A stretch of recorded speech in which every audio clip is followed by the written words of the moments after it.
బర్నీ గారి సిచ్యువేషన్ అయితే నాకేంటో అసలు ఏం అర్థం కావట్లేదు. అంటే ఇప్పుడు దాకా సపోర్ట్ చేస్తూ నేను వచ్చాను కదా తనుజ నీ దగ్గరికి. అంటే మొన్న కూడా ఈ 2,00,000 ఆఫ్ కాయిన్స్ ఎవరైతే ఇప్పుడు నీ దగ్గర ఉన్నాయో, నువ్వు ఈ పొజిషన్‌లో ఉన్నావంటే దానికి నేనే కదా నీకు ఫస్ట్ ఆఫర్ చేశాను.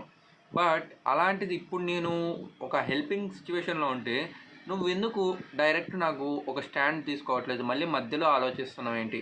అంటే నేను అప్పుడు ఆ సిచ్యువేషన్లో ఆలోచించి రిమైనింగ్లో ఎవరికన్నా ఇచ్చేసుంటే ఏమై ఉన్నో కదా. అలాగే నువ్వు ఒకసారి థింక్ చెయ్యి. నాకు ఇప్పుడు నువ్వు చేసే సహాయం అనేది చాలా వరకు హెల్ప్ అవుద్ది. గేమ్ నుండి ఎలిమినేట్ అవ్వకుండా కూడా నాకు హెల్ప్ అవుద్దన్నా కూడా అంటే అక్కడ తనుజ గారు కూడా మీకు హెల్ప్ చేయాలనే ఉంది. But again I will think అంటే ఎవరు కరెక్టో వాళ్ళ వైపే ఉంటానని. ఇంకా బర్నీ గారు కూడా సుమన్ శెట్టి గారి దగ్గర నుండి కూడా రిక్వెస్టింగ్ వేలో అయితే వెళ్ళారు. బట్ అక్కడ కూడా తనుజ గారు అయితే ఒకే మాట మీద ఉన్నారు, యాజ్ పర్ ద గేమ్ అలాగే నేను సపోర్ట్లో ఉంటాను అని.